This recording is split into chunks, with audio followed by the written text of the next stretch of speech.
মাইরি ঠিক এই কারণেই পুতিন কাকুকে আমার ভাল লাগে। হ্যাঁ, চোখে যা দেখি আর পেছনে যা ঘটে এর মধ্যে অনেক পার্থক্য আছে। কথা বলছি, যেই ইরান রাশিয়ার জন্য সারা পৃথিবীর কাছে শত্রু হয়ে গেল, যেই ইরান রাশিয়াকে তেল কম ভাজা মচমচা ড্রোন দিয়া এই যুদ্ধটার সমীকরণ পাল্টাই দিল, যেই ইরান আজকের দিনে রাশিয়াকে পশ্চিমাদের সামনে মাথা উঁচু করে দাঁড়ানোর সুযোগ দিল, পুতিনকে ঝুক্যাঙ্গা নেহি সালা স্টাইলে থাকার সুযোগ দিল, তো এর জন্য পুতিন কাকু আসলে কি করতেছেন? আমার মনে, আমার আগের ভিডিওগুলোতে আপনি এই প্রশ্নগুলো দেখছেন, আমি নিজেই প্রশ্ন করছি যে রাশা কেন চুপ? কিন্তু চাঞ্চল্যকর তথ্য প্রতিবেদন বলছে ভিন্ন কথা। ভালো লাগলে শেয়ার করবেন, কারণ পুতিন কাকু তিনি চুপ নেই, ইরানকে নীরব সহযোগিতা দিয়ে যাচ্ছেন, যেই সহযোগিতাটা information is power and information is money. আজকের দিনে সারা পৃথিবীতে সবচেয়ে শক্তিশালী হচ্ছে তথ্য। যেমন ধরেন, ইরানের মধ্যে আমাদের সর্বোচ্চ নেতা বা যাদেরকে শেষ করা হয়েছে, ভেতর থেকে কেউ একজন তথ্য দিচ্ছে, একটা টার্গেট, বাকিটা ইতিহাস। তো তদ্রুপ ইদানিং সময় মধ্যপ্রাচ্যে যে মার্কিন লক্ষ্যবস্তুগুলো আছে, আপনি দেখেন ইরান নিখুঁতভাবে একাধিক ক্ষেপণাস্ত্র বা মিসাইল ব্যবহার করা লাগতেছে না, একটা মারতেছে, একটাই গিয়া পড়তেছে, যার কারণে ইরানের বিপরীতে আমেরিকা তাদের সামরিক ঘাঁটিগুলো যেগুলো মধ্যপ্রাচ্যে আছে সেখান থেকে অনেক যুদ্ধ বিমান, হ্যাঙ্গার বা আরো বিভিন্ন কিছু সরিয়ে নিচ্ছে।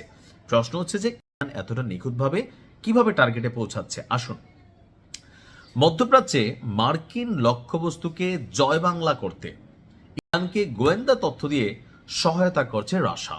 আর এই দাবি হচ্ছে যুক্তরাষ্ট্রের প্রভাবশালী সংবাদ মাধ্যম ওয়াশিংটন পোস্ট। সংশ্লিষ্ট ৩ জন কর্মকর্তার বরাত দিয়ে প্রকাশিত এক প্রতিবেদনে এই তথ্য জানানো হয়েছে। প্রতিবেদন অনুযায়ী মধ্যপ্রাচ্যে মার্কিন যুদ্ধজাহাজ এবং সামরিক বিমানের সর্বশেষ অবস্থান সংক্রান্ত তথ্য ইরানকে সরবরাহ করেছে পুতিন কাকু। এর মাধ্যমে সম্ভাব্য মার্কিন লক্ষ্যবস্তুকে শনাক্ত করে তেহরান যেন জয় বাংলা করে দিতে পারে, সেই কাজটাই রাশিয়া সহযোগিতা করেছে। তবে সহায়তার পরিমাণ, কোথায় কতটা অভিযান হয়েছে, সেক্ষেত্রে কতটুকু, এ বিষয়ে স্পষ্ট কোনো তথ্য দিতে পারেনি ওয়াশিংটন পোস্ট। প্রতিবেদনটি বলছে, গত শনিবার যুক্তরাষ্ট্র এবং ইসরায়েল তেহরানের বিরুদ্ধে হামলা শুরু করার পর ইরানের সামরিক বাহিনীর যে মার্কিন লক্ষ্যবস্তুগুলো আছে সেগুলো শনাক্ত করার সক্ষমতা আপনার ততটা আর্মি বা যেই ক্ষেপণাস্ত্র মিসাইলগুলো আছে তাদের এতটা ছিল না। তবে রাশিয়া তলে তলে এই সাপোর্ট দিয়ে এই অভিযানগুলোকে সাফল্যমণ্ডিত করতে সহায়তা করেছে।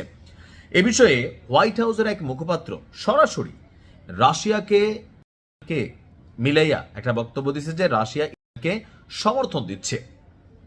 অন্যদিকে ওয়াশিংটনের রুশ দূতাবাস এবং নিউ ইয়র্কে জাতিসংঘে রাশিয়ার স্থায়ী মিশনের পক্ষ থেকেও কোনো রকম প্রতিক্রিয়া দেওয়া হয়নি, অর্থাৎ ঘটনা সামনে আসলেও বলা হয়নি। এখন বক্তব্য হচ্ছে রাশিয়া কি এটা স্বীকারোক্তি দিবে?